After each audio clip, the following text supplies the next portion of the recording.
Hello, and welcome. That's how we do it right here. To Q&A Thursday. To my far right, Mr. Levi Gates. Oh, hey, Anthony, what's going on? And then to my immediate right, we have Dave Phillips in the house. Hello, it's great to be here. Chemist of P&S. The one and only.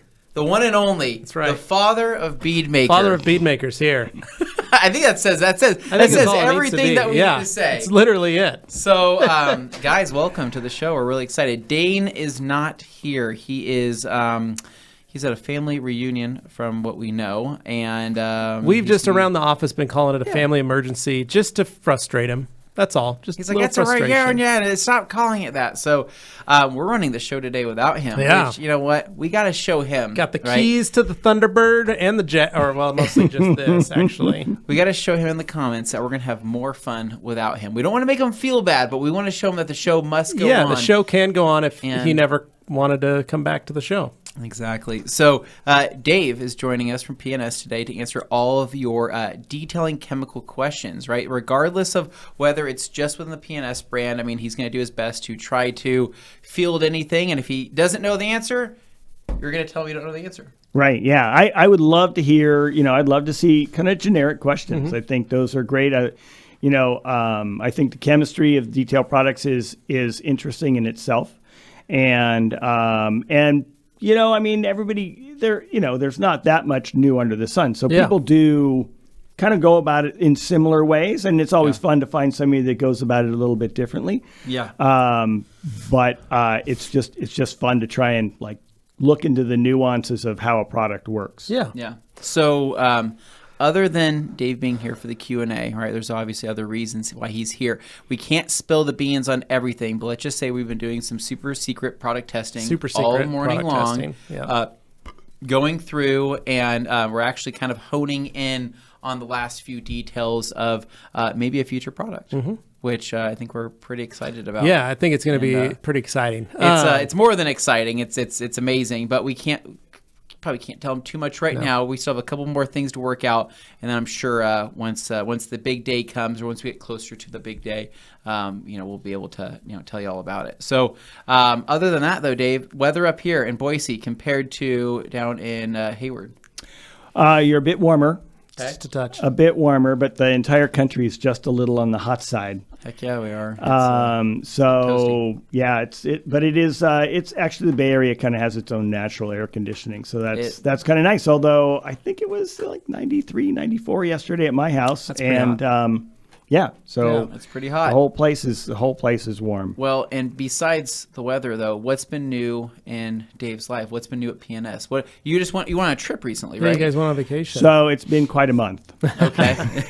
I was almost going to post a Facebook picture. It's like, what a month. I went on a 100-mile backpack trip from Sonora Pass down through Yosemite into White Wolf. You walked that? I walked that. So here's the thing. If I go on one of those with Dave down the road, I'll be on a little Honda Trail 70 just behind him. Yeah. I don't think I'll do the walking, but I'll be rooting him on. Well, there's going to probably be spots where you're not going to be able to take it. So you're going to have to put that on your back. Don't underestimate the ability of an old Honda Trail 70. Okay. They can do things that no other bikes can do. They can go. I had like a 55. Yeah. And I'll tell you put that thing in the low gear, and it's like, well, you don't know what to do with it, but it will. Yeah. It'll literally go through anything. It'll go through just about anything. So you went on a 100-mile back. Yeah. So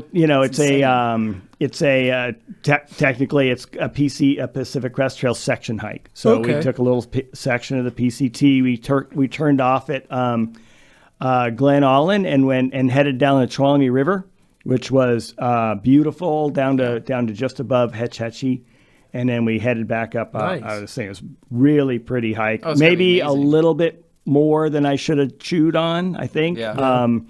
We had a little trouble at the start where we had a huge hailstorm and we had to hastily return back. Yeah. So we ended up biting off a little bit more. I think like 15 miles a day was probably my max. Holy, it's a good walk. It's a good walk, and I'm a little on the older side, so we'll probably do less than that in the future. Yeah. Did you eat pretty good on the hike? We do really well. Yeah, I actually usually make most of my own dehydrated food myself. Okay, and you're packing everything in, obviously. Everything in, everything out. Everything out. And so, is there any type of? So you got pots, pans. You have. What do you do for fresh water? What do you do for that? Filter. Filter. Okay. Filter. So Of course, water. Sierra's has really nice water. I mean, some people say, the filtering things is overblown, but we always filtered our water. Okay, filter the water and then cook with that A water. little, a little stove. I mean, everything's ultralight. My pack was basically 32 pounds when it was full of food and water. No way. So, That's less than our backpacks were for UK. That's a couple books and a Nintendo Switch in my Yeah, I know. I know there are times when, you got your little computer backpack, you're going like, there's nothing in here that I need. Yeah. That isn't, guys, isn't that interesting, right? When Dave is not in the kitchen over the P&S HQ cooking up new products and great products such as Bead Maker, Dream Maker, and literally the entire off-road line, and the list goes on. Find him out in the woods, 100 miles in, right, with some dehydrated food, and some water, and filtering some water. That is crazy. And a really pretty view as much as you can do, right? Nice. Oh yeah, So no, it's more than pretty. And so you went up there, and then after that, what did you end up going? Then we went to a wedding in San Juan Islands. Some friends of ours had a destination wedding that was really amazing. I'd never been to the San Juans. San Juan, Washington, right? Yeah. Washington, that's outside where of Washington. Young Dane Hennon grew up. Did you guys go to Friday Harbor? We did. We stayed in Friday Harbor. Man, so I've never been to San Juan either, and I went there a couple of years ago. Mind blown. Did not know it was that cool and that nice up there. Like really nice. We were taking a ferry, and it was like a cloudy day. I'm like, I was looking at my parents. I'm like, I hate this. Yeah. Like, I don't want to be on this ferry, and I don't know where we're going. And they're like, trust us, it's going to be amazing. Literally, the sun opened up once we got to Friday Harbor. We're greeted at that initial place that they drop you off, and they're like, do you want to start off with some clam chowder or go get yourself a fish taco? It's like one of the best fish tacos I've ever had. And it's like what, 40 yards from where you get off the ferry? Like you literally get off and just walk over there. And we got into a car and we started doing a tour of the island, went to the more historical sites. Then we went to like that one area where all the boats are kind of docked up at. My favorite part, though, was right when we got back, we took a different route coming back into that same harbor area. And I saw that there was a scooter rental.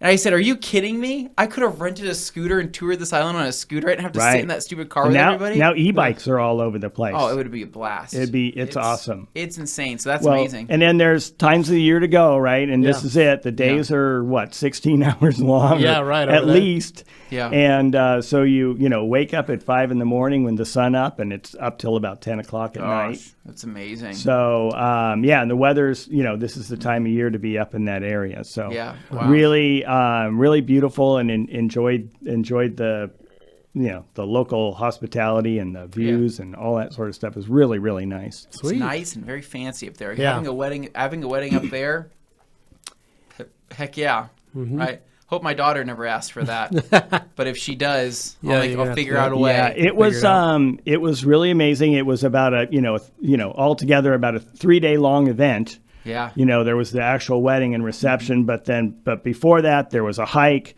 and before that there was a mixer to get people to know each other, and it was really nice. Nice. Gosh. Oh, and then obviously, a little breakfast afterwards, because you hadn't seen the people enough yet. Yeah. But by that time, even I can get to know all the names, so that works out great for me. Wow. So very cool. And now you're here, right? I am here. You're here and ready to party. So do we have any other housekeeping to get done? Nothing this weekend, I don't think, going on. This weekend, but on August 10th, right? Remember to join us for the Rap Institute Live, where it'll be Justin Pate's birthday bash, as well as a charity event where we will be raising money for Interfaith Sanctuary, which is going to go help $10. the homeless. Go right on the website. Go to the website. Buy a ticket right now. Buy a ticket right now. Buy as many as you want. You'll be entered into the giveaway to potentially win, like literally up to $8,000 worth of $10,000 prizes. Like you can win an entire roll of one of your favorite films. You could win all the rap tools that you could ever want. You could win full belts that have everything on them. I mean, it's pretty wicked. Like that Inozatech. Whoever wins that Midnight Metallic Purple Inozatech rap, that's some good rap. I'm gonna find you. Pretty color too. And I'm gonna take that from you. Yeah, because that's how much I want it. Those mag strips are dope. The Weldy guns, the heat guns by Weldy, insane. One of the best heat guns on the market.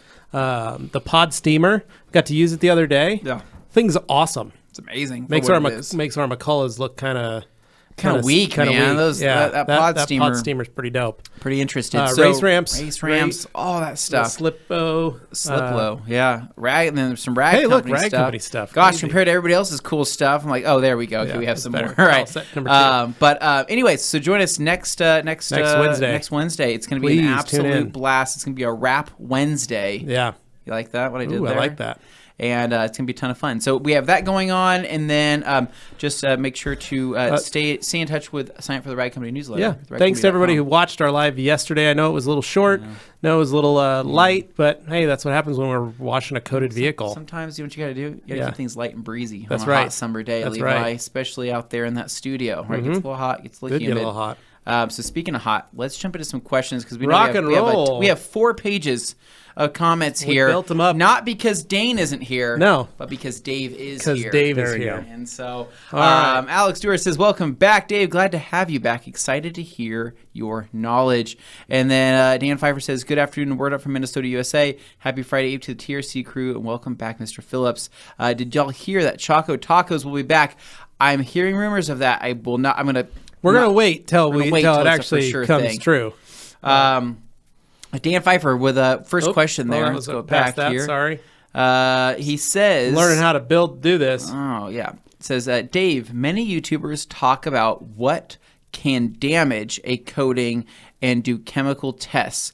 Are there any commercially available chemical detail products that on their own could damage or remove a coating? Right. So, the deal about, there's a lot of things about coatings out there about what you can do with them, what you can't do with them. Can I ever take my car in a car wash? Can I breathe on my car? Mm-hmm. The point of a coating is to protect your car. Mm-hmm. So by definition, they should be pretty darn resilient. Yeah. And in fact, they are. As far as chemicals concerned, talking about solvents, acids, caustics, that sort of stuff. Unless you go really crazy, they're designed to stay there. And so chemically, you can't really remove a coating. The way you remove a coating is abrasively. So you use a polish or a compound and the right sort of pads, or it slowly wears off the surface because you get natural abrasion through car washes. But the whole point of the coating is to act as a layer on the surface that protects the paint underneath. Yeah. So... no, I am not aware of coatings that can be removed by chemicals. That's the whole point. Maybe nothing that's worth its weight. Right? Yeah. Well, if you start pulling out some paint not paint remover, like some paint strippers. Yeah. You get a little some NMP and some propylene carbonate and a little caustic soda, and you start putting that on your car. Mm-hmm. Yeah, it'll probably come off along with the rest of the paint on the car. Yeah, there you go. That makes sense. No, that makes sense. And so, I think it's just good information to have because, I've even done my own, homebrew tests, right, where I get freaked out whenever I'm using brake fluid, right, or changing brake fluid. I go, how caustic is this brake fluid? I've left brake fluid on coated surfaces for probably longer than I ever should just to see what would happen, right? It's pretty amazing how resilient a coating is to brake fluid. Right, and that amazing. That was the whole deal. Like in when I was doing some mechanics work, was brake fluid was the nasty thing for your paint. Yeah. Right, yep. And it is nasty. So I wouldn't recommend using that as if you can use it as a test, but no, I wouldn't use it. I would say remove. do it on a thing, something you don't care about. That's like coated. A junkyard. I'm just saying that's what I did. I took off like a panel off of a car. I said, this is never going back on here. It's going to go in the trash. Let's throw some brake fluid on it. Let's see how well that coating holds up, right? Yeah. Crazy. It literally just rinsed right off. It beat it up on the surface. It was amazing. So Jeff C. says, what is the ingredient or ingredients that make a sealant or wax have UV blocking properties, and how does that compare to the UV blockings of coatings? Great question. So, it would be very similar in a sealant or a coating. Mm-hmm. Basically, you have to add ingredients that filter out or protect the plastic into the product, along with the resins and that sort of stuff that are put into the sealant and the coatings. And they're basically mixed in with that. And they act kind of like you would do like a sunscreen on your, on a lotion. You've got UV blockers that are in the lotion, and the lotion carries the UV blockers so that they sit on your skin. Mm-hmm. Yeah. And that's the same thing with coatings and sealants, is they're kind of just mixed into the system. And even the actual clear coats on your car. Yeah.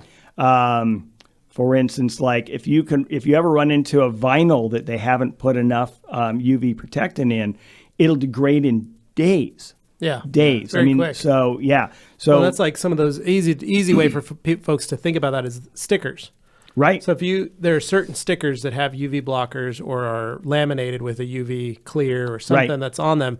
It's a higher quality sticker. There are other stickers that literally just fracture and disintegrate into a powder. So basically quickly on the back of your vehicle. And that is because of the lack of the UV inhibitors, and they're called hinderedamine light stabilizers. They actually, so there's two ways to do it. You block the UV from actually getting to the surface, and then the other thing is you mitigate the effects of the UV on the plastics. Yeah. So there's a stabilizer and a blocker that is usually used in combination. Okay, that's cool. Heck yeah, man. All right. So that makes more sense. I felt like it was always kind of like I worked into a lot of those major chemicals, or at least a lot of the inhibiting processes were built into maybe some of the ingredients within those chemicals already as like a byproduct of what it already does. Or I just don't know. I just didn't know what like he's saying, I don't know if it was like a certain name. It's like this particular thing is what blocks UV, or not necessarily. They're products made by raw material and dye manufacturers. And what they do is they absorb the UV and they re-release it as heat. Gotcha. So, and so it just basically, stops the UV from doing what it was doing. Interestingly enough, a related product would be the color brighteners that they use in clothing. I've seen it used in products and that sort of stuff, where it absorbs the UV and re-releases it as blue light. Oh. So they would do similar things. I don't know if they're as effective, but they would do a similar thing. It's still absorbing and re-emitting. Yeah. That's crazy. I watched a little science show with my kids the other day for kids on UV light, and they were talking about the different spectrums of how certain things bounce back and where they hit and how the light reacts. And they were using bouncy balls. Oh, were they? Yeah, with a black light on, so they could show like hits and it bounces, and they were trying it. And my kids were fascinated by it. Right. So... Yeah, and then the differences between the three, UVA, UVB, and UVC are all very interesting as well. I find, like UVC basically doesn't get to the surface of the planet because it gets filtered out by the atmosphere. Yeah. Jeez. Okay. So so much, you guys. So much. We got Tanker578 says, "What's up from Los Angeles? God bless you guys. Love how you guys keep the live streams consistent. We're trying, Tanker578. Thank you, man. We're doing the best we can." And then we got Tyler Graff that says, "Happy Friday Eve, TRC crew and Dave. Does P&S test their coatings and sealants on top of market-leading products for compatibility? Example, bead maker on top of O&R." We do. But there are a lot of products out there. So something as common as O&R and bead maker is something certainly we've compared. But there are so many materials out there. Yeah. There's so many coatings. We have tried bead maker at least on 20, 30 coatings, specifically. Compared them in small squares on, real hoods and that sort of stuff. So we're... one of the marks of a good product is versatility. You can't have it working 60 or 70% of the time. Right. Yeah, it has to work 98, 99% of the time. And when you start running into enough issues where it's not working correctly, then you don't have a good product anymore. Yeah. So we have seen the bead maker works extremely well on most coatings. I don't think we've really run into a huge problem. I think Sydney knows of one or two that I'm just blanking on. There you go. Here we go. And then Tyler says, Levi, if you were to start up a detailing shop again, would you stick to one product line like Optimum lineup, or would you create your own lineup of detailing chemicals? Curate. So I was thinking about this. So I never really...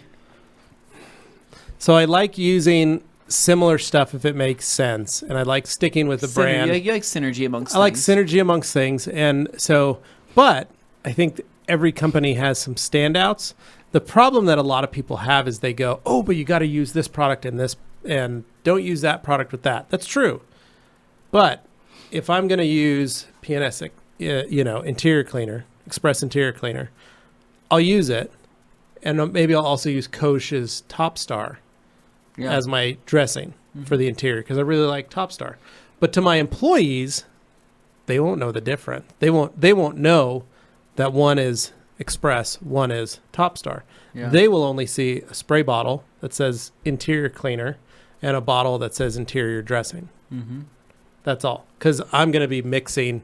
I'll have my dilution machines. I'll have all my 5s sitting there, and I'll be auto diluting everything with the Chemtrol system. Mm-hmm. Yeah. So my employees will only have a blank spray bottle with the label of a product and what it is. That way, they're just going, this is the step, this is the step, this is the step, this is the step.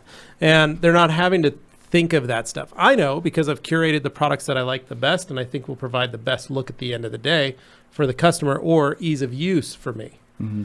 That's kind of where I'm at with that. So in a sense, yes, I would be curating, but I would try and stick with a lot of the main stuff. I really like using a lot of similar wash products. Mm-hmm. So I would prefer to do a certain type of brand for soaps and my decon equipment, all in the same family. So that way I know that everything's going to kind of work well with itself because it was all kind of designed. Like I would use Pearl, I would use maybe Iron Buster, I would use Brake Buster, I would use all those things if I'm deconning paint or body or that kind of stuff. That way I can keep that basic synergy. If I start switching between different companies, different brands, like I don't want to use this type of soap because that's a gloss enhancing soap and that can't be used on every type of paint surface. And I'm pairing it with this. So that's how I work with that. Yeah. So Nico saying hello. Tanker 578. How does this channel not have at least 500,000 subscribers? Oh, Tanker, that's such a compliment. Handtroll says we're buffering. Jeff Z says, can bead maker protect against UV as well as a coating if it's applied regularly? Do coatings like Legend protect against UV better than Sol, or does it just last longer with more chemical resistance? That's a good question. That's a big question. Yeah. Okay. So this is going to mostly be an opinion on my part. I think bead maker can protect as well. That's because you're constantly reapplying, and it's not the UV inhibitors and stuff that are in bead maker certainly aren't going to last as long as the UV inhibitors that are in a coating.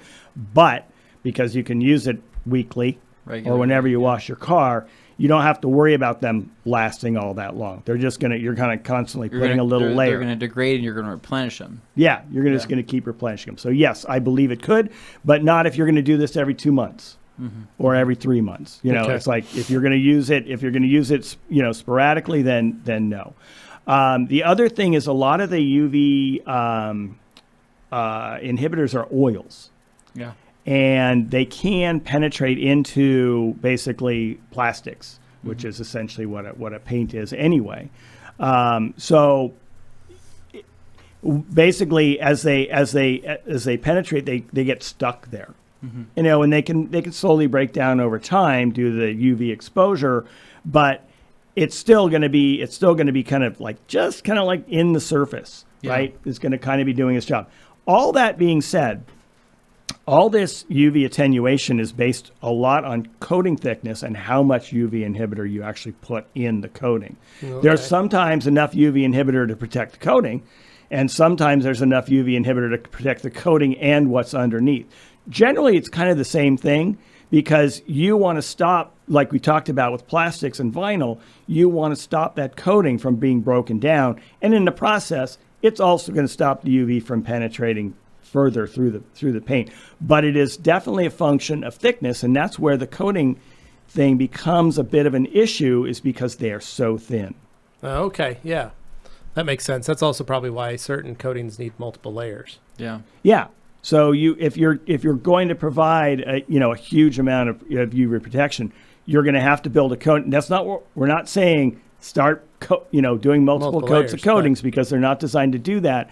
But I mean, you can have there's a lot of things about UV. You can have a lot of confidence in your paint itself. It's designed to last, right? Yeah. So and it has a layer of clear coat on the surface, and that layer of clear coat is designed to be resilient. Right. Yeah. Well, okay. There you go. There you go, man. That's great. That's Umberto saying hello, TRC team, and Richard Powell saying hello, TRC, and Dave. JD Garage, what up, TRC? Quick question. Just tried Dreammaker for the first time, and it's awesome. But what's the difference between Dreammaker and paint gloss? Ooh, Dave, glad Dave's here. Yeah. So they are quite a bit different, but I mean, as far as use, paint gloss is kind of designed. I mean, I always used to describe it as kind of like end dust for cars. I mean, it's like it's a smudge remover. Mm-hmm. It has gloss to it. It's a quick cleaner. It has some protection. It's a quick cleaner, right? Yeah. Pretty minimal on the protection range. Yeah. Now, Dreammaker, on the other hand, uses a completely different chemistry, and it actually forms, somewhat of a layer on the surface. Now, you guys have always said it's not that durable. It doesn't evaporate, but it is fairly durable because of the chemistry. But it's not like it has its water behavior on its own is pretty incredible. It is, and we say it lasts until your next wash, whether that's a month, whether that's a week, a couple weeks, right? It varies. It varies for everybody, and but it varies on we your just didn't want to tell people it's not a sealant, right? And we didn't want to tell people that it's a gloss enhancing product, but it does more than that. But really, it was best to try to undersell it than oversell it, because I felt like if we were to oversell that product, then it would be more open for what's it called? To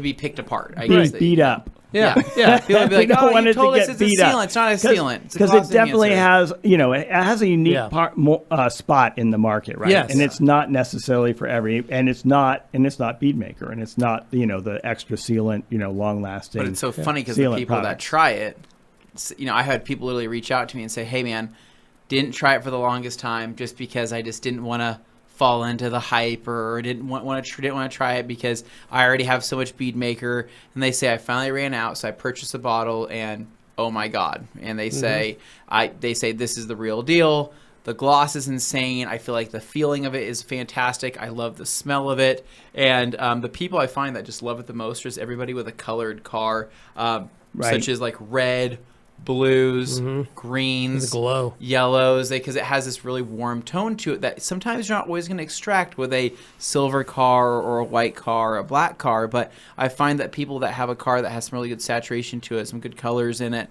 are just more than happy. It's insane. Right.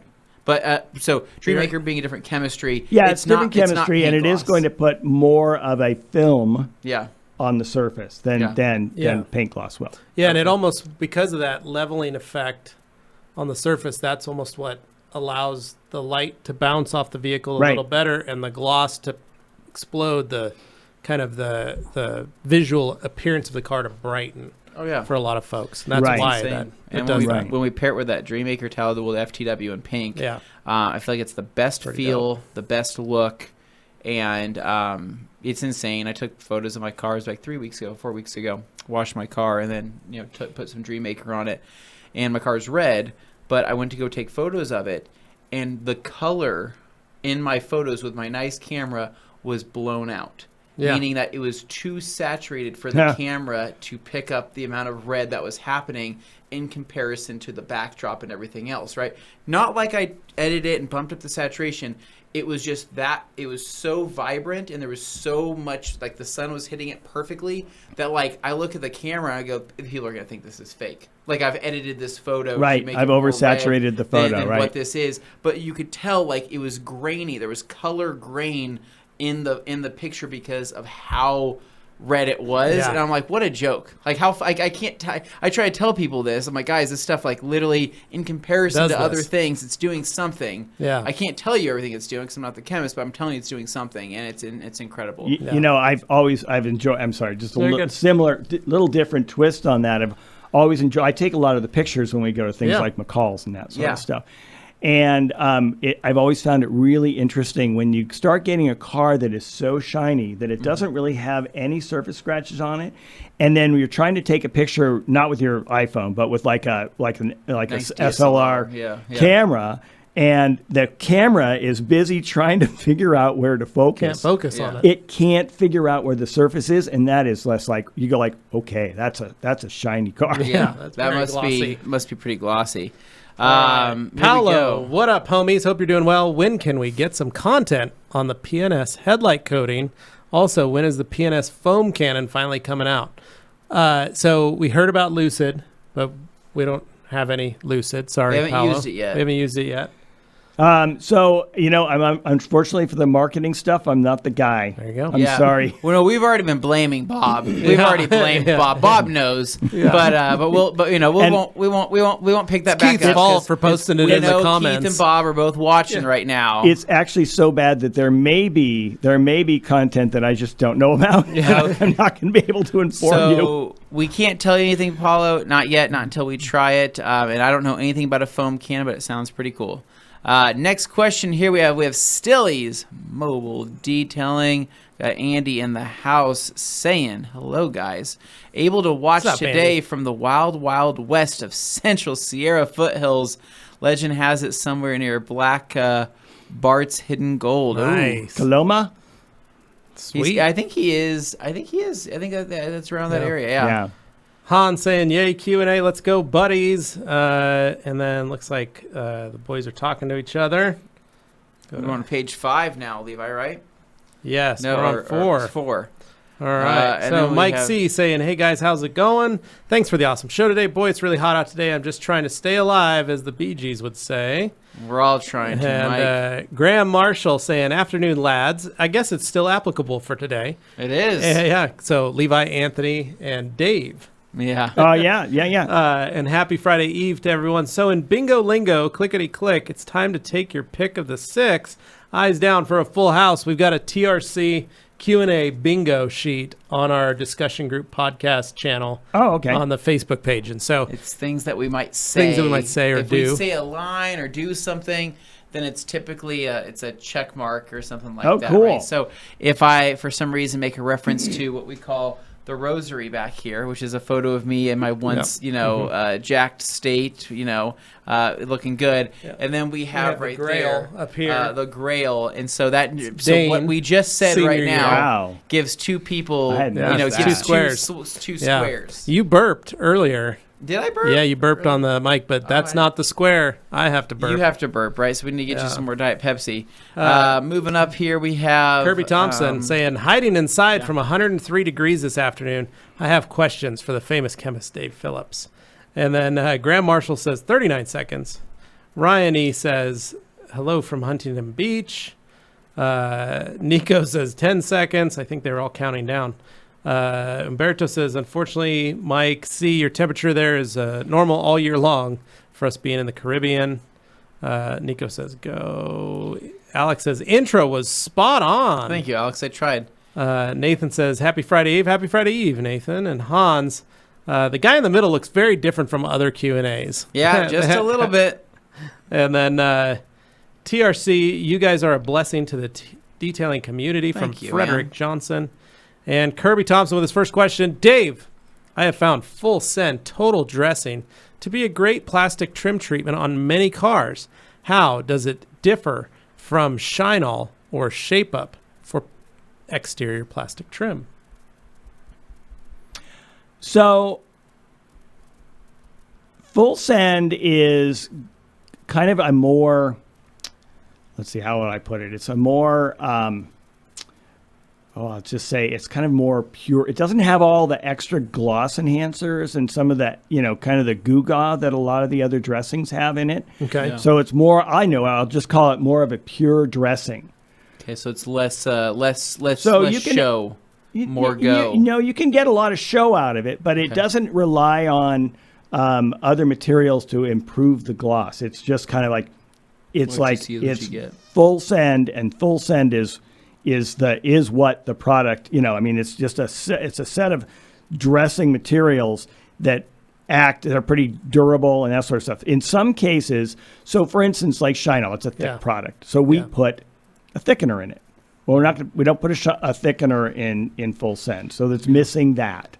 Full send is missing some of the other kind of gloss. I would call them almost almost like cheater products, but they're not. Yeah. I mean, they're not. But enough to like add more. Yeah, add more gloss. I mean, they and in some cases like Shine-All, that's what you're looking for. So it's not really cheating. Yeah. It's trying to accomplish a different goal, and it's trying to like bring out a bigger, shinier surface that has a more smooth application to it. Now, Full Send doesn't have a lot of those things that would make it played out and look like a sheet. It'll tend to follow the contours of all the plastics and the tires and all that sort of stuff, because it doesn't have that stuff that makes it kind of sit out on the surface and get really shiny. Okay. It doesn't mean it won't be shiny, but it's kind of more pure. Yeah. Okay. Yeah, that makes sense. That was a good question, Kirby. All right. Gorilla Jeeba saying, Abend, my dudes. Bear with me. My question is kind of long and split into several messages because of character limits. Not a problem, Gorilla. We'll get to him when we get to him. Andy saying, Dave, I love Playmaker and its mild cutting abilities, its finishing properties, but I noticed on follow-ups the protection wasn't as durable as desired. Is there a fix to this? Is Ultracut a better version? Okay. So, yeah, I mean, when you're producing a polish, you have your goals in mind, and so you've hit those pretty well. Yes, it's mild to medium cutting. We want to remove surface scratches and maybe something a little bit deeper with a one pass, with one, and we want it to work a long time, and then we want it to provide some gloss and some protection. Yeah. But it's not meant to be. Yeah. It's not your paint sealant sort of product. So if you do go towards, I believe that, Ultracoat polish or Ultracoat, Ultracoat polish, but Ultracoat wax. Okay. Or P&S paint sealant. It used to be called Ultracoat wax. Sorry. It's called P&S paint sealant now. Would be a really good choice if you're looking for more durability, where you're going to get more of a 6-month durability. Where you lose a little bit is with P&S paint sealant is that it doesn't have the cutting and the cleaning abilities that Playmaker does. Yeah. So Playmaker is going to get in there. It's going to do more surface work. It's going to do it all in one step, and it's going to leave you with a nice, shiny, deep, glossy finish. But if you want to if you want to add more durability, you can use P&S paint sealant. And I love P&S paint sealant with like a soft foam pad. And you can almost do it. You can almost do it almost lightly, like the old rotary. Yeah, the old random orbital. Yeah, random orbital. And if you want, you can beef up your pad just a little bit, and then get some scratch removal. I mean, surface scratch removal, but really no real correction. Nice. Well, there you go. That's something you could try, Andy. Gorilla Jeebus with the first of 2-part question.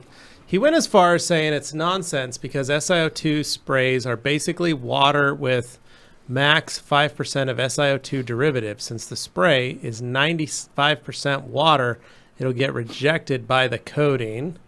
Who's he? I don't know who he is, but let me see if we can get to the next page and see what it says. One of 3. He also claimed that it won't increase gloss or hydrophobic properties. 1-4. Didn't Dave Phillips explain that sprays like Beadmaker or C2V3 would fill up the cracks and fissures in a coating's surface? Shouldn't that help regenerate or maintain the coating? How do we put that all together? So I don't know, Gorilla Jeebus, who you were talking about. So these are all the different comments here. It's kind of hard to Gorilla Jeebus. Okay, if we can start with the first part here. Okay. So someone, we don't know who, said he went as far as saying that it's nonsense because SiO2 sprays are basically water with a max of 5% of SiO2 derivatives. Since the spray is 95% water, it'll get rejected by the coating. Right. And so, no, I disagree with that completely. Because it depends on the way the SiO2 is. There's a lot of things that are placed in water. Yeah. I mean, just because you've got a water-based sunscreen doesn't mean that the sunscreen isn't going to apply to your skin. It's not going to be rejected by your skin because it's 85% water or only 3% sunscreen, whatever. So the premise there is that it's because it's 95% water. I think is pretty easy to like dismiss. But so what happens is the SiO2 materials in a spray like this are going to be kind of like oily. They're kind of an oil. They're emulsified in water. They're held in the water, but they're an oily sort of material. So there's a couple ways it can happen. You can put these things on a surface and let them dry, and then the water dries away, and then you have what's left, which might be your SiO2 materials. Or when you're wiping them across the surface, you're forcing them onto the surface with your towel, and then they're basically being physically pushed onto the surface. Yeah. Or you can have some chemistry where you have a different charge in the material that holds the SiO2 materials in solution. So one of the ways they do this is you'll put your actives. Let's just get rid of the SiO2. You put your actives in liquid, but they're held there by a material that breaks down as soon as it touches the surface. Mm-hmm. And so that leaves the active material behind. Right. Now you'll find that in something like Wipe and Shine, where if you've used Wipe and Shine, you'll notice, well, this is silicone held in water by a gel, but when you put it on the tire, the gel falls apart instantly, and and the water has nowhere else to go but up, and it just leaves the silicone behind. So when you wipe and shine on a tire, the silicone migrates to the tire, the water pops off as drops. Yeah. So similar thing can happen in a microscopic scale with an emulsion. Okay. So that the 95% water thing is not a good reason. So it could be done badly, and it could make sense, but not if you're making your product right. I do have the first part of his question here. Actually, I saw it in the comment. It says, I forgot to post the first part of my question. Whoops, my bad. First part says, so a German YouTube channel claimed that you don't need to top coatings with SiO2. Okay. So this is a thing from Michael Hill, right? Who was one of the Detail Mafia guys, who's a physicist. Yeah. I think, and he used to have, he may still have access to some really cool, like electron microscopes and that sort of stuff. And he did a lot of work with, this is maybe about 5-6 years ago, with coatings. Yeah. And he came up with a couple of really interesting things. And that's where, and so we're talking really small here. This isn't like your coating is filling in, a fissure or a crack that you can see. These are like, nano size parts, platelets trying to hold together. And so now your coating is getting in there, and it's semi-plasticizing the surface, giving it basically just a little bit more versus, say you had, let's just say you had something like sandpaper. I'm just going to try and put this in a graphic that might make sense. You have sandpaper and you're scraping it off with a piece of metal. All right, you got those raw pieces of sand on the surface, and you can just scrape them off. Now, what happens if you put a little piece of plastic, or what if you happen to paint a little paint on the top of it and let it dry? Now, when you go to scratch those pieces of sandpaper off, you're going to take the top layer off, but you're going to keep getting down closer and closer and closer to those pieces of sand, and they're not going to come off as easy. Right. So this is like it's not really, it's an analogy. It's not really perfect, but that's the idea. Makes sense. Yeah. So the SiO2 sprays are kind of like the paint in that sense. Yeah, they are. They're going to applying to the sandpaper. Yeah, you're going to like fill in some of those fissures and give it a little bit of plasticity and just make it so it's a little bit more flexible on the surface and a little bit more able to retard and repel abrasion. Okay, there we go. That's great. And then the last part was, didn't Dave explain that sprays like Beadmaker CTV3 would fill up the cracks and fissures in coating surface? Shouldn't that help regenerate or maintain the coating? Yeah. Yes. All right, so Cantrell says, I'm glad to see I'm consistent on my answer. You are. Yes. So P&S Pearl foams very well to foam can. Yes, it does. And then Cameron Messina says, all P&S chemicals have great value. When making a new one, do you create it with cost in mind, or do you make it then figure out how to make the cost less? Yeah, no, that's probably one of my faults, is that I don't pay a lot of attention to how much it's going to cost. Well, like Dynamic is an amazing product. Dynamic dressing is an amazing product, but Dave does not have a crystal ball and did not foresee loss in a quadrupling in the price or a loss in raw product, right? To where it caused that. So I do, I use a spreadsheet. I do pay somewhat of an attention. I mean, there's only so much that certain products are worth. Right. So I mean, if you start getting, into the $10, a gallon range for, I don't know, whatever glass cleaner, and it's going to cost $10 a gallon. Well, we can't be making any money at that rate. So you do have to pay a $50 a gallon glass cleaner. Not many people would want to spend that on. Yeah, not many people are going to want to spend it. So I do have to pay attention to that. And, those just don't probably make it to the market. I mean, there are some amazing materials out there that are just too expensive to use in some of these things. And I go like, oh, wow, I wish I could, but we can't. Yeah. So if you can be honest here, what are a couple of the most expensive products to create, but maybe still are offered at a great value, maybe in the lineup? The one that comes to mind is probably Brake Buster. Brake Buster? Yeah, the polishes also are really expensive to make. Okay. And are probably sold at under what they could. I mean, they've gone up quite a bit over the years, but I mean, they're time consuming to make.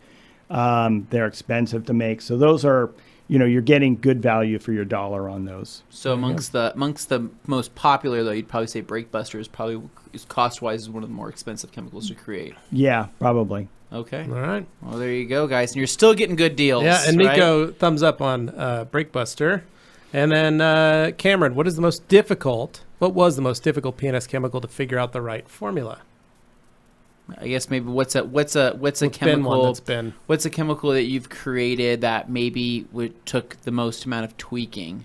Is it a chemical that hasn't come out yet? Oh yeah, probably. Yeah, probably that one. Okay, we'll just leave it at that then. Probably. Alex Dewar says we'll need to catch the live a little later. Excited to hear everything. Hike sounds fun. And then we have Yo Hurl says, I did 20 miles through Desolation Wilderness when I was a kid. What a great experience. Desolation's a wonderful spot. Nice. We got Paul Deloney says, I just received my gallon of interior cleaner. What makes the P&S brand chemicals stand apart from the competition? That's a good question. I think what makes P&S stand out is it's the value, but it's also the quality, the consistency, and I think ease of use is a pretty big thing. I would agree with all of those topics. All those things? Did I just hit the nail on the head? You did, I think. I mean, it's funny because I'll go a little further. I say they cater to the professional, the enthusiast, and everybody in between as well. Ooh, and it's I crazy like that. because, very nice.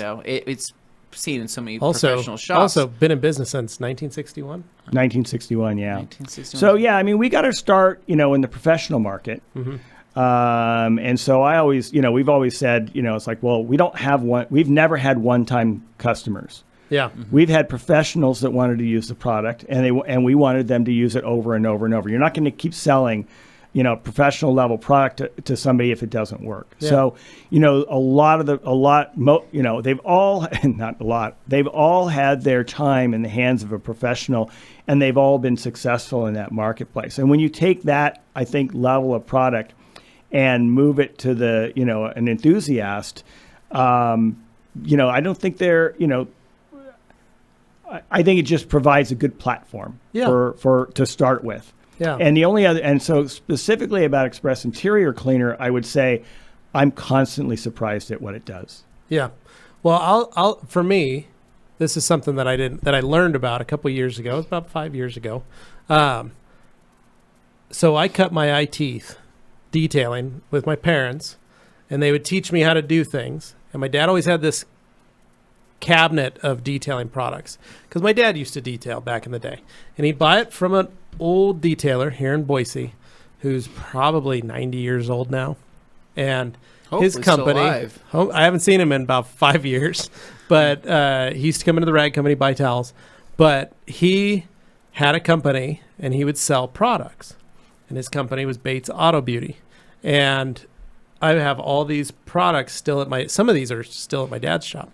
And I went and I was talking to Spike, and he saw P&S Products in our showroom at the time, and he goes, "What the heck?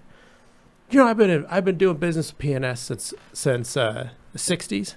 Yeah. And I said, you have? And he goes, yeah, they make all my products for me. He goes, I relabel and I bring them over. Geez. I relabel them myself here. He goes, and he was talking about your dad was one of his, they met at some event, and that's how he started doing business with him. And so he was like, yeah, this is what and he took me out to his truck to show me one of his, and he had paint gloss, but it was Bates Auto Beauty paint gloss. Nice. And it was purple and in the gallon. I think I remember this. Yeah. I'm sure Bob would, I kind of remember the name in the back of my mind. Spike Bates is his name. And Bob probably knows the story crazy old really guy. well. But that's who my dad used to buy his chemicals from. And so I started laughing and I said, I remember being 6, 7 years old, going to your garage, Spike, and my dad buying a couple gallons and a couple bottles of wax and a couple things here and there to work on cars. I said, that's the craziest thing. And then I went over to my dad's shop, opened up that cabinet, found an old bottle of wax that had maybe this much that was concrete in the bottom of it, but it was a Bates Auto Beauty, and it had, manufactured by P&S Chemicals in Hayward, California. Nice. And I was like, cool. Holy crap, that's crazy. But that's the other thing that I love is that you guys have been around for so long, family owned, operated, and it's consistent quality products that people have used for years. You've had customers and everybody loves it. So that's why we do it. That's why we carry that stuff. So a couple more. It says, what scent does Pit Stop have? Pit Stop, I don't really know. I have to look it up. You have to look it up. Yeah. Well, we don't know off the top of our head, but it's pretty good. We got Fazal. Fazal says, funny enough, in his last video, Hunter's detailing Joel was saying Pearl isn't really high foaming and to use PS body wash. It's very high foaming stuff. Pearl is very high foaming. Bill Pearson. Bill says, howdy fellas from steamy Huntington Beach. Got my fan boat backed up to the garage trying to stay comfy. Oh my Welcome, goodness. Nice. So we have a running joke that you guys are from Northern California. Right. But Southern California is technically the Deep South. Oh. And so all of our... really the Deep South. It's not, but that's our joke. So we do it. One, it also bothers Dane. So we have customers and listeners like Bill who letting you know that steamy, hot Southern got his fan boat. Right. Using the Florida got your swamp boat going. Yeah, and getting ready for the crawfish field. Those are fun to ride in. So we got here we go. We got Hand Trawl says Juma, I don't think it's high foaming like some others, but I think it foams very well. They just showed it on a video where they compared foams. So Pearl still foamed extremely well amongst the ones that we compared it to. I usually hear myself in a can about 10-1, so 10-1's great. We foam Pearl, as low as 1-1. And if you want to put on a show, you go 1-1. However, be prepared, you will be rinsing that stuff off for quite some time. That's pretty strong. Yeah, it's strong. It's strong. But I'm telling you, when I say shaving cream, it's shaving cream. It's you could shave with it. Bill Pearson says, speaking of humidity, it's 80 degrees and 75%. Dave, why does high humidity affect the flash time of coatings? Well, that's a good question. It is a good question. I got to think about it. So because it's not like, so with humidity, what you have is moisture in the air. I'm going to take a guess at this. Okay. I don't really know the answer, but okay. So you have moisture in the air, and that is taking up some of the room, right? In the air, in the atmosphere, right? And so it's going to change. It's just going to change the way other molecules have to migrate into it, and I'm thinking that might slow it down. However, with a coating, you're not really evaporating water-soluble materials. They're basically a solvent. So it's completely different material, but maybe with the humidity, it just, like I said, it takes up some of the room or some of the place for the solvents to go. That might be it. Anthony and I both were doing some work in the garage this past weekend, and it was too hot to be doing what we were doing. But Yo Hurl says, yes, Fazal, Jamon, that's where I heard it first. My Griot's Canon has the metering plus, so almost everything foams well, okay? And then we got a Madster says, hey, y'all. And we have Tom Kirby says, when using Brake Buster, what is the optimum mix ratio for use as a dedicated tire cleaner? So if you were to clean tires only, what dilution, or would you dilute Brake Buster for that? So quite frankly, people that use the product on a regular basis probably know better than I do. I mean, I use the product to test it and try it out and do things with it. I use it when I want to, but it was designed as a ready-to-use product. Although it's, like I said, it's built. It's got a lot of stuff in it. Yeah. So it leaves a lot of room for dilution. It probably depends on how you're applying it. I mean, you guys, I'm sure, probably know better than I do. So tires, I've always done at full strength for the best results. I mean, I feel like that's when I'm doing a deep clean, I'm doing tires on that. But my wheels don't always need to be used at full strength because my wheels are coated or they're just well kept and well cleaned. So I find that with my general weekly wheel cleaning, I can get away with a 10-to-1 dilution. I mean, all day long, and have fantastic results, still be able to build up a good foam, still be able to build up a good froth. But when it comes to my tires specifically, full strength is pretty much what I'll use it at. And, I think also when you're foaming, what's really nice is that you can get a little cling. Yeah. And a little dwell time right on the surface. And it's activating the product the second that it's aerated and foamed onto the surface. So if I'm using an IK foamer, I'm finding that product is activating faster, and it's also causing that dwell and that pool of brake contaminants and particles and dust, off the surface. And it's just the superior lubrication too that I get from it, right? I get a full coverage fan of foam versus a spot spray here and there. Absolutely. Right? So I'm actually saving product in the long run by diluting it, foaming it. So there you go. Casper says, just ordered some of the 245s, 300s, and 365. Can't wait to try them out, dude. We can't wait for you to try them out. Good for you, man. Francis, will using a diluted, waterless, rinseless wash solution in a foam cannon work as a substitute for using that same solution in a pump sprayer as a pre-soak for rinseless washes? So it depends on the rinseless, because some are soap-based, some aren't. It just depends on how much. So, like, if you took Pearl and diluted it at a rinseless 256-to-1, put it in a foam cannon, you're going to get foam. Or you put in a foam pressure sprayer, you're going to get foam. Right. Yeah. It's still going to foam because of the active ingredient. But, I mean, you could. Some people do. O&R doesn't foam, so you'll get some bubbles, but you won't get foam. Yeah.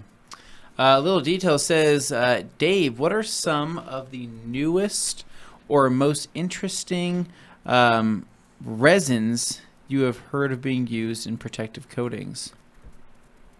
There's a lot out there now.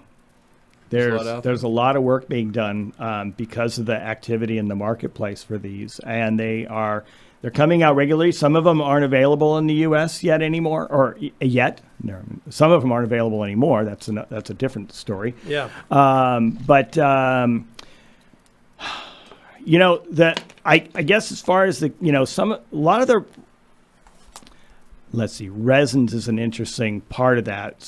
So a lot of times they're not resins. So let's just say they're not resins per se. They're active ingredients. And there's a lot of really interesting, like, low surface energy and low surface tension coatings that are coming out there that are are pretty durable. They're going to be really fun to see in the market. Some of the sheeting materials, which are really neat. They're basically a low surface energy coating. Those are fun, but it's a little hard to look at those in the marketplace because people judge their product on whether it's beading or not. But I find those are pretty fun. There's quite a bit going on. Nice. Okay. Will be interesting to see. And Toast 707 $4.99 super chat. Thank you very much. Saying great to see a fellow Southerner from Northern California, Dave. Greetings from Sonoma County.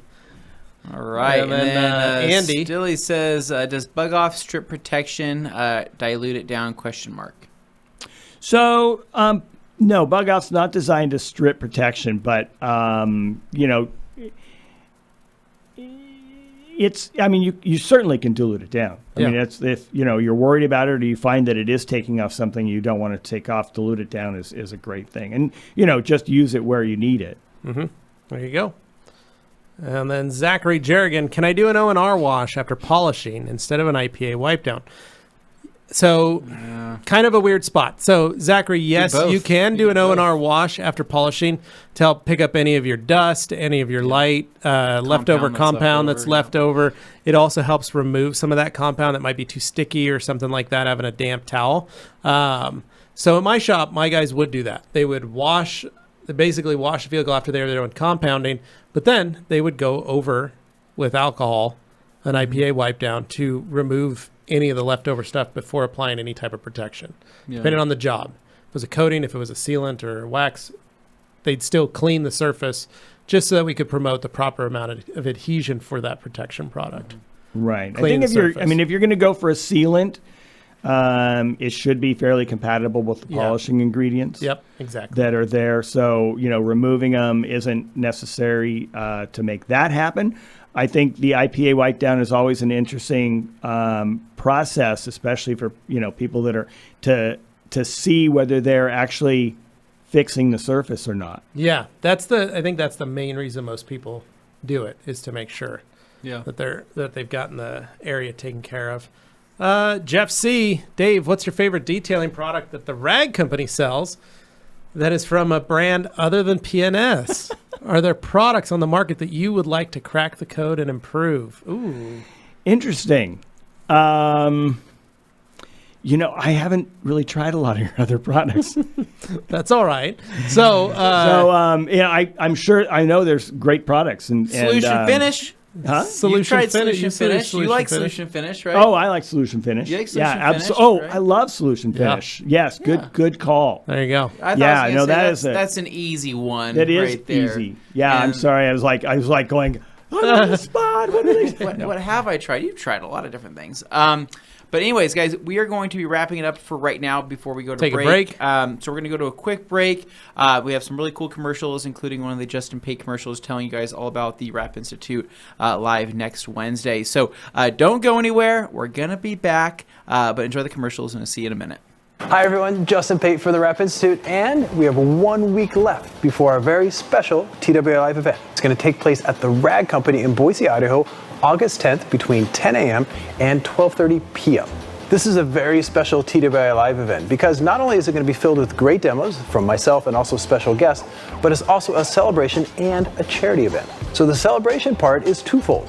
One is I'm turning 50 years old on August 3rd. So as I turn 50, I look back at my career in the rap industry, and it's been absolutely amazing. I've met a lot of great people, I've been able to do what I love for a living, and I've been able to travel the world. So the Rap Institute and the Rag Company have partnered with Interfaith, which is a great local organization that not only helps the homeless in terms of food and shelter, but they also educate them, which is right up the Rap Institute alley.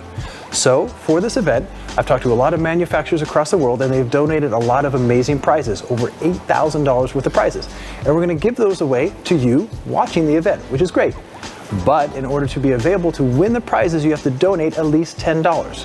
For every $10 you donate, your name goes in the pot. And in between the demos, we do a drawing, and if you're lucky, you win one of those prizes.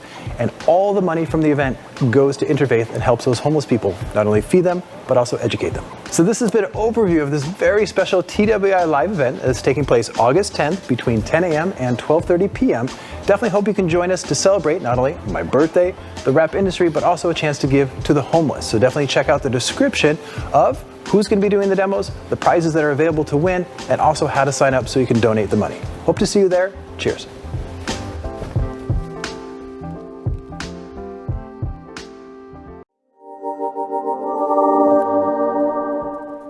And welcome back to part 2. That was the first time Dave's seen that video. He was very excited to see it. Had you seen it before? Oh, like an hour ago. Yeah, an hour ago was the first time. We kind of cut him off a little bit. That is really nice. That was good. Really well done. Well, so we're here for the second half of Q&A Thursday, where things get a little bit more laid back. But since we have Dave in the house, we'll still try to keep it somewhat professional. However, I do want to see a random joke in here or two, right, just to keep things a little lively. So, jumping in here with Nico RS Mob and Detailing. I'm not sure whether he runs a mob or if he runs some type of detailing. I think it's some sort of Focus RS mob. Yeah, where they all they all hang out together. Right, and cause a ruckus. Says, can O&R be used in a quick detail or dilution to maintain a ceramic coating without losing the quality of the coating? Yes, it can. Yeah. It's an easy one. Ryan E. says, Dave, will Brake Buster impact the finish of my new Brembo GTS Big Brake Kit, which is anodized black? Also, is there anything I can apply to protect them from brake dust that should help with high temps? So, Ryan, I'm going to answer this, and I'm going to say that with an anodized surface, if they are actually anodized and not powder coated, I would be super careful with what you clean it with. Any strong detergents, I've never had an issue with Brake Buster harming anything anodized.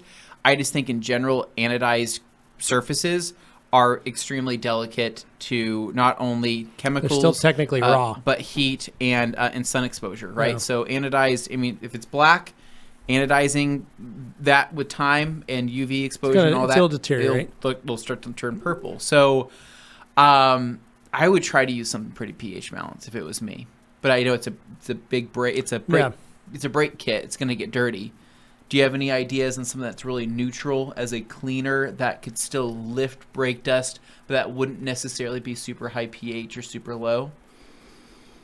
If you can use, a shampoo sort of product, you can maybe increase the concentration a little bit. You're going to get a pretty neutral pH from that. Maybe coating them prior, something with a high temp, like inspiration. So I would absolutely coat them, 100%. Like there's not even a question that I wouldn't. I would coat those brakes as soon as you that would be a good choice. So anodizing is basically an electro deposition of nickel on the surface, right? So you basically fill up the aluminum pores and stuff like that with nickel, and it provides a corrosion protection for the strangely enough, it's not as durable as you'd hope. Right. It's not. Right. It's not. It sounds like wow, I couldn't get any better if you tried.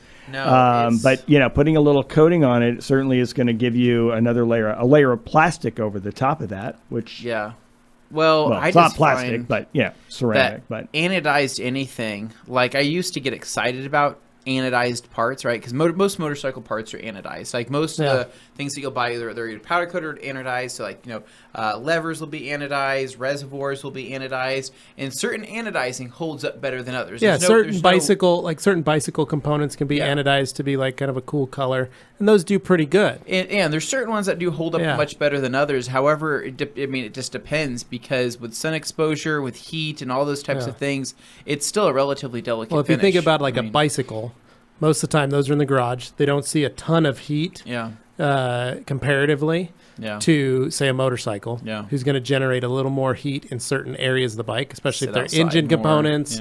They sit outside more, maybe braking components. Then compared to like an actual car. I'm thinking hot brakes get pretty hot. So I'd say coat them, throw some legend on them, throw some inspiration on them, throw something on them. So coatings are very heat resistant. I mean, as I think as I've mentioned, I've coated pans and cooked eggs in them, and they'll hold up to a lot of heat. Yes, they will. I can agree with that 100%. So hopefully that helps, Ryan. Next question would be Mike C. says, "Hey Dave, I'm curious if you've explored graphene. We've talked about this before in the past. I've heard lots of negative and positive tests on it. One particular chemist I know you said to stay away from it. I don't think your thoughts have changed much on graphene since we talked about it last, right? No, I think that it is rumored that graphene coatings should be better with water spots. I haven't been able to see that. I have some graphene coatings I've tried, and the bottom line being that I just haven't seen the performance that I wanted to see. I didn't see I wouldn't go throw ceramic coatings out, the SiO2 coatings out the window because graphene's here. It just hasn't been that way. Okay, that's a good answer. Yeah. Tom Kirby says, Dave, I often grab my can of lacquer thinner, a.k.a. Levi's Virgin Wash Solution, to remove old pine sap and paint transfer. That's the way I do it. What issues can happen to the paint when using it lightly for these types of contaminants? So paint thinner, lacquer thinner varies a lot depending on where you're using it because of the VOC requirements. Lacquer thinner in California, and I think about 13 other states, I don't know exactly which ones they are, is essentially acetone. And so it's just a bit strong, if it's not removing it right away, it's probably not doing much damage at all. I'd be much more cautious of, something that was acidic on the surface of a paint and having it, do some damage to the paint that isn't instantly visible. So, yeah, I think you're okay if you're not seeing the paint coming off. But typically, what I use for if I don't want to use our tree sap remover, is I would use just some IPA. Yeah, that's what I do for heavy sap. I'll start with IPA or hand sanitizer. For a lot of folks that are just sitting around, don't have access to something, and they're like, "Oh, I got a big glob of pine tar right, sap." You got 75% IPA right there. Yeah, that works. And sometimes when it's in a gel form, it's actually a little better because you can squirt it on and it lets it sit a little and work. Yeah. I've noticed that lacquer thinner on certain pieces of pine tar, it'll actually remove, because the pine tar is almost acidic and has burned a hole in the clear, and when you remove it using that, it almost exacerbates it. Right. And so it'll actually pull some of the clear out of it, or discolor some of the clear. I think in general, starting as light as you can on any application it goes with polished, it goes with soaps, it goes with solvents. It's like, start with the safest and lightest you can. And so in general, that would be start with water, right? A lot of saps are actually water soluble. That's true. A lot of the lighter sap, like the ones on the trees here, Anthony hates. I actually really enjoy it because it is water soluble, but it drives him crazy. So he doesn't park in this beautiful shaded area we have over here. He parks over in the sunlight and then complains about it. Yeah. And I go, if you park over here, you won't have to worry about that. And he goes, well, but then the car's dirty and I'm getting sap all over it. I hate removing the sap. I think it sucks. I just wash it off. Yeah, I know. But I'm not washing my car as near as often as I would like nowadays. That's true. So I might go 3 weeks without washing one car, which used to be 3 days. Yeah. And now, for me, I'm always about 3 weeks in washing my car. Yeah. So and I have the same trees on my side. I know. I'm not. So I have the same sap. I'm not about it. So, but I'm glad that Dave is on board with Levi's Virgin Wash solution, because Levi loves using lacquer thinner. I've been using lacquer thinner for 20 years. In the world, he likes going up, grabbing himself a nice white towel, putting some lacquer thin on it with gloves, filling that cold solution on his hand. It's changed a lot in 20 years. It used to have like MEK and all sorts of really fun stuff. Yeah.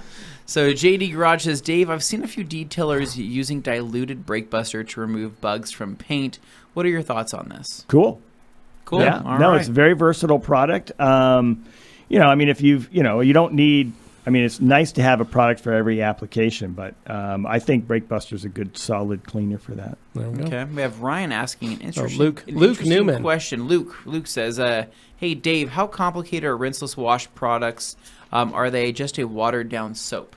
They are not a watered-down soap, and yes, they're pretty complex, which is fun. Yeah, that's what Anthony we started noticing. We started asking a lot of different companies a couple years ago, send us your rinseless wash, let's play with them. And they are not created the same. They're not all created equally, not by any means. Some are actually quite literally diluted quick detailers, and so it's quick detailer is mostly water anyways, right? So what they're doing is just literally creating a quick detailer that can be diluted a little bit more, which has no real main cleaning qualities about it, but just kind of uses lubrication to move everything. And then we've seen some that are pretty much pure soaps, and like it's just literally a soap. Yeah. And if it foams like a soap, looks like a soap, feels like a soap, it's probably soap. It's just saying. And so we've used Pearl as a rinseless wash. In a pinch, a pinch it works. Yeah, absolutely. In a pinch it works, right? You got not too much dirt. You need to clean a little section of your boom. It's very simple. So what I've done, but it is a soap. Yeah, what I've done in the past with Pearl, 256-1, you can actually put Pearl at 256-1 into an IK foamer. You can, right? Yeah. And you can do the Larry method, Larry NYC, of foaming a quarter, foaming a part of the vehicle, foaming a panel, right? Taking a low pile terry.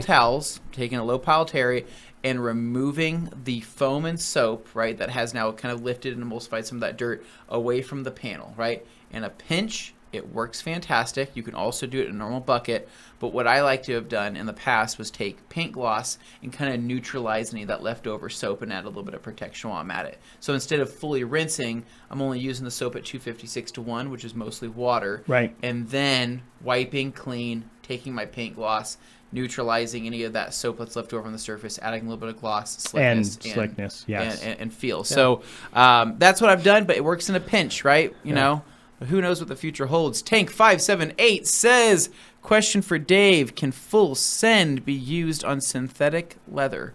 This is not like the Alcantara stuff? No, right? this would just be like vinyl. Just vinyl. Yes, absolutely. Okay, there you go.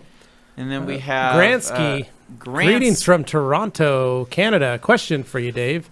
About Undressed. Is it something I should be using sporadically or between most washes, or can I use it often? It's a really nice product. Yeah, you can use it, whenever you need to clean the surface. There you go.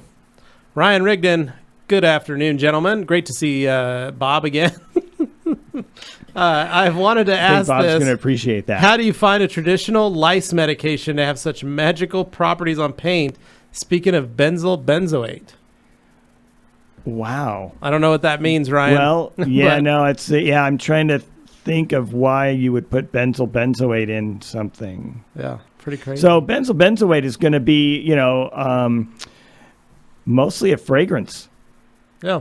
Yeah. So it's I'm trying to remember my organic chemistry for a second here.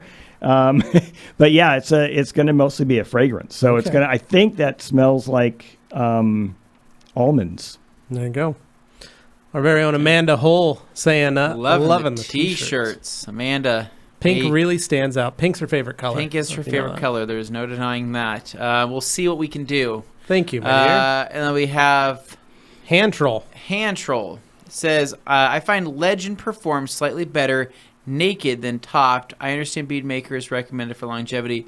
How often do I need bead maker? Bead maker on Legend, I don't know, once a month probably. Maybe a couple times a month to once a month would be fine. And it's not needed. It's just something that adds a little bit more umph to the coating. We have MSRP says... MXMP says, some very good questions being asked. Props to these guys for sharing knowledge and hard work. Thanks, man. Ridiculous. Why is it that most P&S products are on the cheaper side, but the coatings are on the more expensive side? Supplies are that different, or process for making? Those coatings they're expensive. Yeah. Yeah, I mean, that's the bottom line. And they're, look at that, little package size, and it's not a lot of product. It's not a lot of product, so it's just a pricey proposition. And then Ridiculous asking, do you guys make a wheel coating? No. So Inspiration is technically one of the things they recommend on wheels. You can also use Legend on wheels. Yep. But I don't think there's at this point in time a dedicated wheel coating, but they do have the new Lucid headlight coating. Jamie the Cleaner says, hello, TRC gang and Dave, my favorite chemist. Hey, Jamie the Cleaner, all right, that's fun. Yeah, I don't know how many, Jamie, how many chemists do you actually know? I think Dave might be your only one and your favorite one. Yeah. Tom S., can Express be used on Alcantara like Polestar? Thanks, I love using the P&S product line. Could you use... I've never had any issues with using Express. I always run mine at 1-to-1 with water. Yeah. And I've never had any issues. Never had any issues using Express Cleans on well. that. It does a good job. I've used it. It works fine. Yeah, I'm finding that Alcantara is much more resilient than I ever thought it was. Yeah. Because that on those seats I restored, I told you what I wiped them down with, right? Sandpaper. No, sandpaper and acetone. Yeah. Literally acetone on Alcantara, which anybody would literally crap their pants they'd lose doing their that, minds. right? Yeah. But when Lars from Color Lock says, "Oh yes, just take some acetone to it and just wipe it," I said, "Acetone? Am I hearing that correctly?" He's like, "Yeah, just the acetone. It's not going to hurt anything." And I said, "All right, cool, okay." So I literally did just that. I was literally blown away. Well, you did that. I was like expecting the color just to zap right off. Nope, it deep cleaned those seats. Well, my favorite one is when he was at Matt's place, Matt from Obsessed Garage, and Matt was talking about how he gets all the little balls, fingers, little pilling, the pilling. And how do I take care of that? It just drives me nuts. And Lars goes and grabs a sanding block and takes the sandpaper to it and sands it all off. And Matt's face in that video is hilarious because he's just like, "What are you doing?" And he's like, "This is how you do it. Yeah. This is how you clean. This is how you take care of pilling on Alcantara." Yeah. There's nobody in the world that knows more about leather than Lars. Wow. But from Color Lock, but that's what you use. And he's like, "This is how you do it. This is what you use to clean it." And I remember Matt's face just being completely shocked. No, I was Kirby Thompson. Dave, any special type of products that you recommend to help keep the paint protected from the fallout of forest fires or grass fires around the USA? Just nasty stuff. Yeah, boy, I'm remembering from a couple of years ago when we had the orange days and the ash falling out of the skies, and I remember having some thoughts on that, but I don't remember what they were. Okay, sorry. Rinse. Don't let it stay on there. Yeah, just do your normal washing, Kirby. Ken Jeeper says, sitting on my couch today being lazy. We're a little jealous of that, Good Ken. job, Ken. And then we got John Gregor Jeff. Gregor Jeff. Greg says, "Hi, Dave. I was wondering how much finisher is needed to neutralize Terminator and Carpet Bomber." So you just need to kind of lightly wet the surface. Just missed it, right? Yeah, you just missed it. Yeah, you don't need a whole bunch. Works nice and fast. Tim Jennings says, "Dave, just wanted to thank you for making some great products. Always nice to give credit where credit is due. Every P&S product does what it was designed to do. Velocity Glaze is one that I can never be without. Cool. Thank you very much. I appreciate it." George saying, "Hey, TRC gang, I love Beanmaker." You're welcome, man. And then Ryan Rigdon, anyone else able to smell Dreammaker on their car a day or two later? Oh, yeah, I do totally. Yeah, Anthony, absolutely. Richard Powell, I've compared Beadmaker and Dreammaker. Both work well, although I do get the dust attraction from Beadmaker.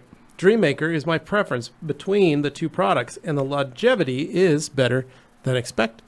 Well, hey, find your personal preference and go with it. Yeah, that's what it's all about. You know what? We're just happy that you found something that you really liked. And so JD says, "Hey, gang, I've always heard that polishing is necessary after claying. Just curious on your perspective with the wash, clay, seal method and what that's possible." So, JD, no, it's not always necessary. We created a clay towel exactly for this reason. The Ultra Clay towel uses a fine-grade clay that will not mar like a traditional clay bar will. And it's not really clay. It's almost a rubber. It's a synthetic. It's a synthetic kind of clay. Yeah. Well, clay is synthetic, but this is a particular proprietary type of clay. But that was designed for literally maintenance claying, but also full clay jobs in which you need to remove a lot of contamination. So it can have the capacity to mar when you push a lot of pressure into it. But or even if you don't have the right lubricant. Or you don't have the right lubricant. I'm telling you that I can mar paint like no other when I'm using even just a clay bar from the store, right? Yeah. I think that's where people get confused. I can go get a McGuire's clay bar. Yeah. I can mar the crap out of my paint if I really want to, right? But I have such a hard time marring when I'm using the Ultra Clay towel in a bucket of something like proper O&R, lubrication, right? With proper lubrication, using O&R or using a lubricant as my spray, whether it's paint gloss or anything else. I find it that it's very difficult for me to mess that paint up. Yeah. And that's a great way to maintain the paint or maintain a coating without having to do a full And the polish. P&S Reset clay towel uses the exact same Ultra technology. It right. does. Yeah. So, it does. And I would say, and I haven't. So I've run into situations mostly with kind of the clay mitts and that sort of stuff, where I've had a paint with a lot of orange peel on it. Yeah. And I haven't tried it with the Reset towel, but I would be cautious in the case of a lot of orange peel because you get high spots, and Correct. The whole thing is designed to float over the surface. And if you got pieces of paint that are sticking there, up into the clay towel, then and then you can have contaminants from the other section that are going to. Yeah, that's true too. Yeah. And that's now the Reset towel has the holes in it, right, which is really cool. It's designed to pull contaminants in, but also flush them out. Right. Through liquid. I know that's why it's perforated. So not always necessary after polishing, but you kind of have to dry it up and take a look. I'd grab one of them. Either grab the Ultra Clay towel, the Ultra Clay mitt, or the P&S Reset towel. Try it yourself, but know this: use a proper clay lube. You can use bead maker, you can use paint gloss, you can use any of the other products that we carry that are clay lubes. They're all specifically designed to create slickness, provide optimum lubrication, and be able to do a light claying method. Remember, no pressure. Set the towel on the surface, put your hand on it, and just let the towel do the work. It will remove a lot of it. Close your eyes and pretend Levi's hand is guiding yours. That's right. That's the easiest way. Just close your eyes. Smooth and steady wins the race. Just think of my hand. Let the product do the work. How to do right? It. Yep. You know, if it's not coming off right away, we'll just do it a few more times. Don't start scrubbing. Yeah, exactly. We have our next question here, Levi. We're going to have to start blowing through. We're an hour behind right now. We're already there, so let me go back here. I think you know what to do. Pulling a Dane here. We're going to have to start blasting. Yep. All right. So here we go. Bob. Oh, hey, look, Bob it's Phillips. your brother. Bob Phillips. Hey. Watching with the whole family in that photo. I like it. And then Ryan, I clay all the time without polishing. Proper lube, no pressure. The secret is only using that perforated clay towel. That's right. That's why it was developed. Stacy Davis, do topper products really rehabilitate existing coatings, or do they just add a new hydrophobic layer on top? I would say rehabilitate may be a little strong. There you go. Yeah. Casper, how does P&S make all of their products smell so good? We get help from our friends. There's people out there. There's people out there that help. Philip Van Boeven, why are premium coatings like Legend 2 layers? I'm guessing it has something to do with organic and inorganics. What is the impact when combining a ceramic base coat and a topper as a single application? Well, they're not always 2 layers. So the premise is a little off. We started off with Legend as 2 layers. Yeah. And we've kind of modified that. Certainly I would do Legend with 1 layer and probably bead maker myself if I didn't have, but we're kind of going like Legend and Soul now. Yeah. But I don't want to force people to buy another product. So you got Legend. It's a great coating. It's a thick coating. It's going to last well, but I would usually like to put some sort of, topper on it. And I've found that I'll use Legend. I'll do 1 coat, and then maybe I'll do a second coat on like the lowers of the vehicle, the front of the vehicle, and perhaps the roof and the top. Some of the just some of the more heavily touched areas or parts that maybe aren't going to be seen. Like if I'm doing a truck, I'll do the roof and I'll do 2 coats on the roof because not many people always wash the truck roof, or they do kind of a quick once over. Like, this looks good up there, and they'll dry it off. Right. So they don't want to get up there and see the rust. Go. Oh, yeah. So they don't think about that kind of stuff, and like the lower parts of the car are always the dirtiest. So put just a little bit added protection there, just in case. But you're right; it doesn't seem like it's always needed. Saint Hilda was replying to "Water is just the carrier," and then Gorilla Jeebus wrote the first part of his question. Tonezors saying, hey, Dave, if someone wanted to take a chemistry course to be a better detailer and understand their chemicals better, what would those courses be? It's a good question, Tony. Yeah. So what I found was that, general chemistry was an interesting scenario. It helps you understand the chemistry of what you can read about these materials afterwards. So it's great to have the background of chemistry involved in what you're doing. But then what you need to do is you need to look at the kind of the more specialized selection. So, you need to learn about surfactants, and you need to learn about surface chemistry, and you need to learn about a lot of the materials, silicones, resins, waxes, emulsifiers, how pH works, how you build these things. Once you have learned the basic chemistry, when you start adding in the information for what the specific chemicals are, it makes it very easy to understand them. But I think that without the basic chemistry, you can't just start with, the ingredients for a finished product. Yeah. Tony, and for those listening, I've always talked about this on the podcast a number of times. There is a chemist named John Miller from the UK who created a blog old blogspot post called the Old Gray Whistle Test, TOGWT.wiki, or the Old Gray Whistle Test wiki. And he did that where he takes a number of different things, like this is what a surfactant is. These are the differences in surfactants. Right. And he created these just little blog posts kind of similar to like what you guys have on the P&S website, where you've got some of your blog posts when you talk about water, which is an amazing article that most people don't even think about. I love water. Yeah, but it's if you haven't read it, go to the P&S website, check out the blog post, and read the just your article on water, because most people don't understand the differences in water and how it works. Some people go, I got this spot free, and I've got this distilled, and I've got city water, and I've got this salt water, and what all it reacts and how it changes things in chemistry itself. And so those are some of the things you can look at, and that's one of the cool things. And then Wikipedia as well. I mean, you can look up you can take any of the, Google. Yeah, we got Google now. Yeah, just, Google it and then just start, going down the rabbit hole is pretty amazing. There you go. Mark Thompson saying there a P&S wipeless spray-on wash-off coating in the future? ? It seems like a lot of these are on the market. Are they legit? Kind of like what we just talked about on the last break. You were saying that sealants, wipe on sealants or wash on sealants instead of something maybe labeled ceramic wash. Right. And then we talked about it a little bit on the water being the carrier for the SiO2 sort of things. So, I mean, I think as long as we aren't expecting a ceramic finish correct from what you're applying, and we all think that a ceramic finish is made by a coating. Yeah, and I think a lot of people do that where they get these spray. We see them on YouTube. It always pops up. There's a video for this product.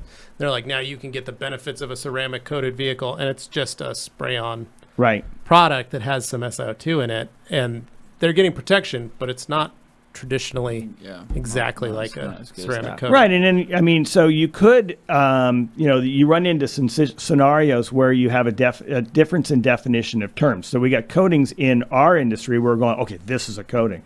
But, in theory, in the ink industry or whatever, you wipe you wipe a little, silicone, adhesive, remover. What is it called? It helps you remove a label from an adhesive. Just a glue remover or something like that. Yeah, anyway, those would be considered a coating, right? Technically. But not in our industry. Right. In our industry, it's different. Okay, I see. All right, so I'm going to power through these because we got 20 minutes left and we're an hour behind. Barry Cook, Dave, what do you think of all this graphene hype going on? Do you believe there's proof? We already answered that one, Barry. Jay's Car Channel. I don't have a question for Dave. Only kudos for the products I've used. The one question I do have is, when does Levi get foamed? Well, that's going to have to cost some money. Ryan Rigdon. Oh, crap. I'm sorry, Dave. My bad. Richard Powell. How do I get a Dreammaker t-shirt? Can't see them on Bob and Dave's website. They were on our website for quite a while. Yeah. P&S ended up buying out the rest of the remaining stock. It's kind of a one and done. It's a one and done. And then Johnny saying, good afternoon, guys. Hope you're well. Thank you, Johnny. Thank you for tuning in, man. Barry, P&S products are some of the best out there and so easy to use with amazing results. P&S have amazing ambassadors. Thank you, guys. Our girl Kimberly, my chemical questions are, when are the acid wash Dreammaker t-shirts going to be released? Something to ponder. Good idea, Kimberly. Ian, how do you figure out how long a coating lasts? What makes a coating last longer than another? That's a good one. It can be difficult to tell. Typically, when I want to find out how long a coatings last, I leave a spot without coating on it, because since it wears off so slowly, you're only going to see a slight change in hydrophobicity, and you're going to see a kind of a loss of the gloss and the that pop that you see with the coating, and it can be very difficult to tell. So when I'm doing testing, I leave a section that doesn't have coating on it so that I can see the difference. Okay. Yeah, and there's also what's it called? The testing gets done where it's like accelerated testing. Accelerated weathering. Yeah, right. Which is what Michael Hill was doing, which is very interesting. Yeah. Stilly's Mobile Detailing says, as a mobile guy in the summer, how degrading is it? You know what it says? To have my P&S products. To have my P&S products, Pearl Bead Maker, be exposed consistently to over 95 degrees. Okay. The polishes are probably going to be the things that are going to be most detrimental to, So, but most of the liquids, probably the dressings might be a bit of an issue, but over 95 isn't really all that bad. Yeah. That's not too bad. 120, 130, then you're starting to get up there. Hans saying, will P&S make a body wash for human skin, a.k.a. a shower gel? I love that he wrote human skin. Hans, from the man with the dragon tattoo. We understood what you were wanting to say. Yeah. The human skin thing. So I don't even watching What We Do in the Shadows, but they this season they really accentuate the word human on everything. Yeah, so. But Hans is definitely a person to say human skin. That's the kind of person it's rumored that some products are used, to wash horses and dogs. But Bob Phillips says Spike Bates. Wow, that is old school, Levi. Yep. I had no idea. Yep, pretty crazy. And then Kimberly MC, Body Buster. That's a good name. Hans says the Skin Buster might be a good name. Why the skins keep getting brought up, Hans? Saying, you do not need to dilute Brake Buster. I use it straight up out of a foam can, and it does a great job, and I still use it as a dedicated tire cleaner. It does great. I like to use it diluted. That's a personal preference. Jeff C, question for all three of you. What are some detailing myths or misinformation that annoy you the most? You would like to challenge? I think that the use of magic erasers on interiors, I think you could do that a couple times probably in its lifetime, but I don't think it's something you should consistently do. I see it on TikTok all the time, the magic erasers on all the leathers and all the vinyl and all of that. And I'm like, dude, it's abrasive. It's cutting through some stuff, and you're gonna eventually tear through that coating on that vinyl leather. Yeah. So I don't like seeing that. I think that's a misinformation thing. What do you not like? I don't like people using the term traffic film to describe a dirty vehicle. Okay. That's my biggest thing. Yeah. Dave, is there any information that you don't like? And nothing's coming to mind, but I know I have some pet peeves, but they're like, I'm drawing a blank. That's all right. You can think of them. Christian, I'm not going to post your question, but I am going to say, in this situation, Terminator would work great, along with Carpet Buster. Yeah. And hey, you know what? Glad your life has changed, man. That's good work, buddy. Proud of you. And then let me go back here, make sure. Okay. We're on page 2 now. Kirby saying, thanks for the tip. GW Paris saying, when will we see sheet maker instead of bead maker, drip maker, all that. The boxing style. What are some recommendations on products and approaches for a mobile detailer looking to go rinseless or waterless? We've got a number of videos on the YouTube channel, man, that you can check out and see. We've got lots of good explanations. A lot of ONR videos is waterless there. Barry Cook wanted to know if you'll ever come out with a rinseless wash. Gosh, maybe someday. Maybe someday. Maybe someday. And we got Peter Judge says, good afternoon, guys. Dave, can you explain what the difference is between Express and the off-road interior cleaner? Yeah. So the difference, you've noticed the similarities, but the difference is what we're trying to remove. Mm-hmm. And so when you're building a product, you can balance the soils that you're trying to remove. So in the off-road genre, we're going for dirt. A lot of dirt. And, not very much oils and that sort of stuff but on the interior of a vehicle, you're going to get a lot of oils and foods. Lotions oils. And that sort of stuff. And just, from your skin and that sort of thing that aren't typically going to be found as often in something like an off-road vehicle. The other difference is we've added, a lot of corrosion inhibitors and flash rust inhibitors to all the off-road line. Because you're dealing with, a wet environment, open exteriors, that sort of thing. So, having an interior cleaner on an interior of an exterior, what? It's kind of crazy, but it's really designed more to get dirt. Yeah, there you go. Kirby Thompson saying, for the rap event, do we have to be listening to if our name is drawn for a prize? Oh, you did. A good question. That's a good question, Kirby. I'll email you. Rye Guy says, hey, neighbor. I'm in Santa Rosa. Santa Rosa, nice. And then we got Mark Thompson says, huge fan of Express, but got some cockpit in my mystery bucket. What is the difference? We just talked about it. Tanker says, which polisher do you guys recommend for a beginner? I think that the Porter Cable 7424 is great.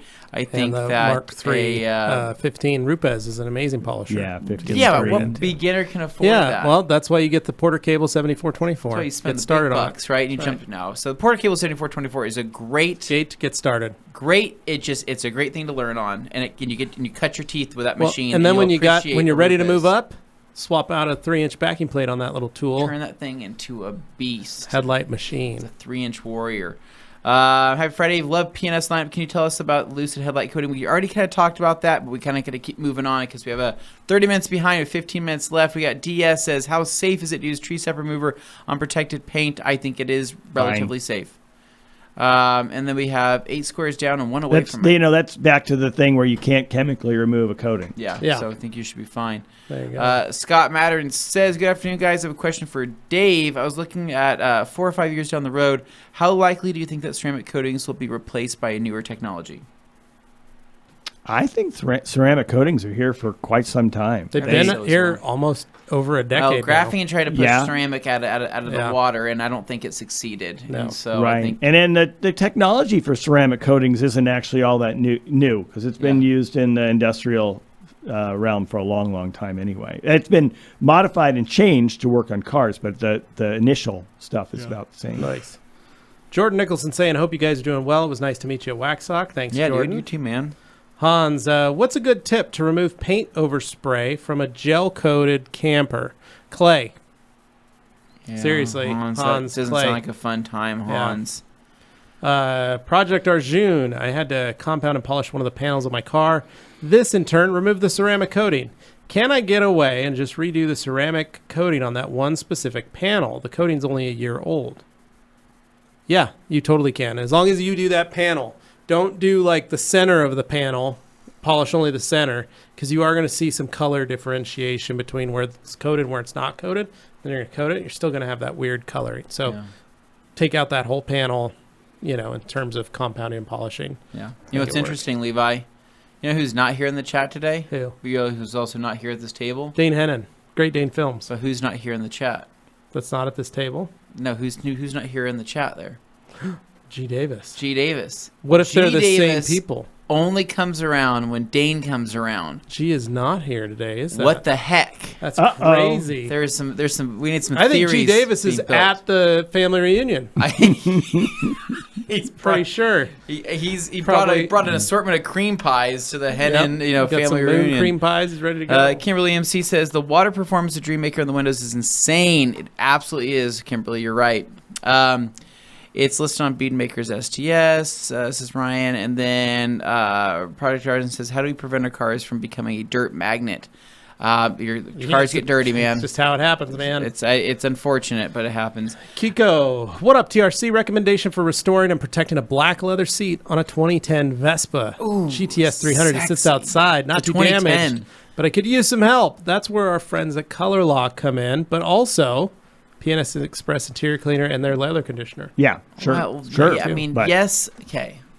Anthony, yes and no. I know you're ready to talk about scooter condition. hot. No, you can condition scooter the seat, talk. But you need to make sure you don't put any dressing or anything like that on it. Right, if normal you condition dressing. that seat, you need to make sure that thing is literally still. You wipe got it back its down grab, with a towel because you right? need to have the grab. I don't want him lubricity. telling a bunch of stuff, and then he goes slipping, sliding off that thing the first time it rains. It's all right. So I would say you got to give it a deep clean. If it sits outside and lives outside, that leather is probably so filled up with dirt and contamination. You're only going to give it a really deep clean, a really good scrub. Like Express is amazing for something like that. I think the Color Lock stuff is great, but you're going to want that Color Lock brush because that Color Lock brush is the brush of brushes. Grab that thing, give it a clean, see how it looks, and then consider doing a conditioning on it. But Vespas, man, nothing sexier than a Vespa. Yeah. I'm telling you, I'll have one someday. I know you will. And I'm going to ride into work with a basket on the front with a bunch of treats in it. I'm excited. Forced Induction Drive says, hope it's not too late. Espresso can. Yep. He just realized he saw it too. So I tuned at the right time. He also said, when's the top secret coating coming out? Just stay patient. We talked about it yesterday. Carson Black, TRC fam, how are you? What's up, man? Thanks, how are Carson. you? Hopefully you reached out to Jimmy already. Yeah. I know you were interested in a media position. Nico says, regarding Nico RS mob is for moped in French. That says moped. Moped. Nope, that's moped. That is moped. That is moped. I know how to speak French. No, dude, that's moped. That's literally that is a motorcycle with pedals on it. Yeah. You know, I had a moped growing up. Right? Oh, that's pretty rad. It was the most fun I yeah. ever had.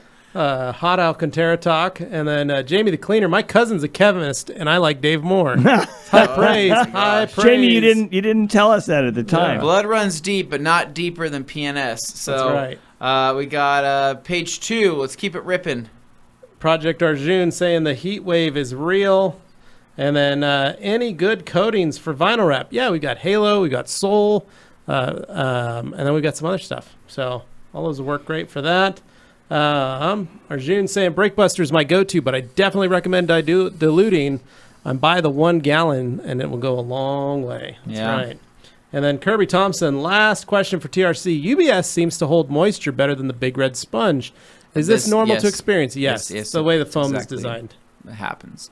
David Boyce. Levi's a detailing guru and keeps it old school. Thanks, David. I appreciate it. He said, he only says you because you keep it old school. That's right. That's fine. I can be the new school twist. 42 years old. That's how it works. 42 years old. Still kicking with gravel in your joints. Right? A lot of gravel in my joints.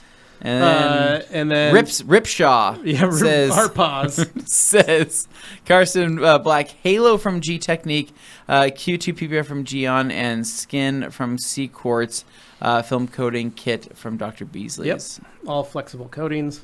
And then Charles Ian Odias, is there an expiration date if you dilute a product? For example, like 1-to-1 Express Interior. How long does it last? No, we don't have expiration dates. There you go. There's our pause saying thanks. And then Hans Klosen, what's your favorite smelling product when you make a new batch? It's one like you're like, ooh, I'm making this today. I'm very excited. When you pull the wooden spoon out, what's the best? I had Justin Lovato and in my office a couple of weeks ago. And my favorite part was pulling out all the fragrances. Yeah. I mean, I've got drawers of fragrances and samples that I've collected over the years. And I was going and this one, this one's like green apple, and this one is, and it's like, fresh melon and da-da-da. It's actually really kind of fun. So I don't really have a favorite. I mean, you like opening your fragrance drawer. I do like to open my fragrance drawer, and I have 3 levels. I have what I have in stock, one I could probably get, and some of them, like the top row, is basically, these were just really cool, and I probably will never be able to get them. Yeah, so that's what my cologne shelf looks like at home, right? So when I go home, I look at all my fragrances, and I think, who do I want to smell like tonight, right? James Bond, right? A loving husband, right? A guy that works at a nightclub, right? Or a guy that's about to go, make some bad decisions, right? Okay. Whatever that may mean, right? But typically, I only stick to the scent that my wife likes. Otherwise, she says I smell bad and I need to go take a shower. Yeah. So I have like 15, or 16. Who are you wearing that for? 30 different colognes, right? But she only likes the one. And so I don't get to live my life like I want to. But it's nice to look at them on the shelf and take a small whiff. All right, so Ryan L. says, enunciate P&S. Oh, come on. We enunciate it well enough. And Hans Klosen says, hey, my dragon needs a wash too. Baby P&S. Oh, my God. Hans, you never fail. Hans. Casper saying, peace out, guys. Thanks for another great episode. Randy, how do you guys store your clay mitts? It gets so sticky on one face. Well, don't put it on your face. That's one way. I dry it out and I store it in its packaging. Yeah, it's literally packaging. Same way with the towels. Wring it out. I lay mine out. That's what I do. I let it dry first. And then roll it up. And then I roll it back up and put it back in the box. That's why we pay. Yeah, that's what I did. I think Sydney leaves hers in water. Yeah, you can do that too. The problem is if you leave it in O&R or rinseless, it discolors it a little bit. Yeah, it does discolor. So it can stay, especially like someone with Sydney who's using it every regularly, day. Right? It's fine. Mine, there's a week, sometimes 2 weeks, 3 weeks before I have to clay a vehicle. So I use it and then I set it. I've got a bicycle truing stand in my garage, and so I just hang it over those 2 legs. Sydney loves the clay towel so much and the Ultra Clay Mitt so much. You ever thought about making her own custom color, like a one-off teal one? Well, we could. I don't know if we'd be able to do that. It'd be rad. She would be so happy. She'd be like, "Oh my God, It's amazing. Let's talk to Jeff. Say, sorry, there's only one in the whole world. It's yours. Keep Learning says, what are some good car shampoos for the detailing in the sun or on a hot paint? Pearl's great for that. I forgot about Kirby Thompson. GSF is great for that. I mean, honestly, any real soaps that we carry, Star Gloss stuff, it's all great for that. Pearl's really good in the sun. You know what's happened, I mean, a lot of washing in the sun has just gotten better because of the changes in chemistry. Yeah, I think so. I mean, they used to just have a lot more, free amines and other things that would stain your paint that aren't there anymore. Yeah. So, it's less of a problem. It's still no fun. Kirby just saying, thanks for bringing in Dave. That was a great weekend. And then Stillies, Dave, please don't change the 123 P&S Carpet Trio. Oh, no. I love it just the way it is, and it's the money, buddy, money. All right, Levi, we got to keep busting. I'm late. A Toyota Highlander had a detailed. Oh, I had a detailed date. Then Han says GD is Dane's butler, and forever I heard G. Davis, greetings from the Head and Family Reunion. Congrats to Dane on winning Ending of the Decade. Finishing second in the pantless sack race. Oh, yes. I dropping that hoping. ball. I was like, I set it up for that. Yeah, it was an alley-oop. I'm like, dude, you got to come in here. You're at the family reunion. Perfect alley-oop right there. Gee, that's great.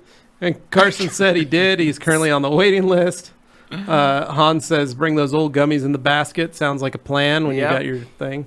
Anthony, if you yawn again, I'll end up falling asleep. So, sorry about the yawn. There's one in the license plate of my miniature. Is there? So, dude, mopeds are pretty sweet. That's like the first technically motorcycle I had. Mm-hmm. Hans Closen says, Luke Berge body sent right up on the interwebs, And Dino Pin says, is graphene really the newest, best coating? We kind of talked about that earlier. Go back in the feed. We go a little bit more deeper on what we can do now with time. Don't choke, Anthony, but I guess I keep using ONR. So Carson, so our plan is to open up our local TRC walk-in store. The building's already built. It's right there. It just got finished. We still got to do the inside. We were expecting a potential opening date of November, but I think that might be getting pushed back due to a lot of it is just material. We're just trying to get all the materials in so we can do that. G. Davis, Anthony's favorite new cologne is Should I Leave My Family from the Emmett Condo Association. And then Dino Pond saying, it's okay, ECA. thanks. It's the new brand I wear. Yeah. And then Project Arjun, when can we finally use ONR in the sun? You want us to do it? Dude, Project Make a video of us? Use ONR in the sun. You use it right now. All day long. All day long. I don't want to be standing in the sun trying to wash somebody's car. Are you going to build around the USA chain? We're not planning on any chains. No, we have distributors, so you can pick up our towels anywhere. Just go to the website. They're right there. And then Tanker 578 Levi, what was your first pressure washer? The first pressure washer that I owned or used, because I've used a lot of pressure washers. The first one I ever owned, a Landa Hawk. Cost me $3,500. I know, that's not a great first pressure washer. Diesel powered, 140 degree water pressure washer. Yeah, I know, that's quite a bit. 2,000 psi. Enough to take paint off? I could strip paint with that. I could blast clear off cars. Yeah, you're going to cut stone. I could cut stone if I needed to. We'd write names and stuff in concrete. But that was actually my first real pressure washer that I owned when I opened my business. The current one I use at home is much tinier and much simpler and much littler. It's just my little Sun Joe 2300, and it's amazing. But yeah, there you go. And then Carson Black says, awesome. I'll love to look and be hands-on when buying products. Arjun says, yes, please. Ryan Rigdon, thanks, Dane, Bob, and Nate for another great Friday evening. Naming everybody wrong. That's not here. Thanks, Ryan. We appreciate it. And then awesome Levi Q&A. Cheers. And then Grams, if you're having the new building built, will this one have draining for the wash? No. We're not allowed in that building. It's a beautiful building, but nope. Yeah. Thank you, Graham. And there we go. We got 2 minutes left. Andre saying, oh, here we go. A couple more popped in. JB, tips for getting sand out of Mercedes carpet. Tried the for real with paint gloss. Do I have to use a carpet extractor or another Use the massage tool. Use the massage tool. Works great. Or just put even a rotary or a tool, a random orbital tool. Set it on there. It'll vibrate the carpet. I'm telling you, that massage tool trick for that deep pile of carpet, I'm telling you, that was a pretty genius thing to do. I saw that super pressure washer you guys used in Old Wash Wednesday, but they don't make it anymore. Yeah, that was Jeff's. We got that at Costco. Yeah. Stilly's a good cleaning to greasing process for a Harley. Man, I'd start from the middle and work your way down on anything that is greasy. Use a decent all-purpose cleaner and do it out of the sun on all that chrome. Don't do it in the sun. Keep out of the heat. Yep. Make sure the engine's cool. Jasper, I have Ceramic Pro on my PPF. My question is, bead maker okay for extra protection? Yes. With Dream Maker or paint gloss after, either one. Have fun. Nico saying, you guys are awesome. Thank you so much for answering all the questions. Thank you, Nico. We appreciate it. Tanker says, have a nice weekend. And Jasper, sorry for the late response. Been working. Love the lives. Always so much info being tossed in the air. Thanks, Jasper. Thanks for tuning in. Right. We appreciate it. It's 4 o'clock. That means it's time to wrap up this feed. Very nice. So, Dave, thank you so much. Dude, well, thank you so much for having me. I felt they were good questions. There were some tough questions. They were great, and so we can't wait to have you back again in the future. Again, we had you a couple months ago. Here, maybe in a couple months, we'll have you back again, and couldn't be more fun. Yeah, I get to do all the seasons. That's right. All the seasons. Yeah, I all like the seasons. Perfect. So as always, guys, P&S Chemicals. If you guys haven't heard of them, check them out at theradcompany.com. I'm sure you have if you're watching this feed. But the man, the myth, legend is right next to me. The creator of all of the great stuff, the sauce that you love put on your car. So, Dave, thank you again. And don't forget. Hold on. Well, you got it. Okay, check out P&S Detailed Products on Instagram. You can follow them on social media. And everywhere else you want to see them. They have a great customer service as well. But don't forget that next Wednesday, called to serve, our Justin Pate birthday experience happening here at the Rag Company. I don't know. Go pay $10. Get yourself a raffle ticket to get yourself in on all of these great prizes. We're going to be giving away almost $8,000 of prizes. And Graham, I've been detailing for over 25 years. And as always, you guys, make sure you guys subscribe. Make sure you hit the D. Make sure you like this. And as always, stay tuned for more videos and more Q&As. And we'll see you on the podcast. And I hope Dane does win that sack race at the Hen and Family Reunion. Yep. Absolutely. All right, see ya. Thanks.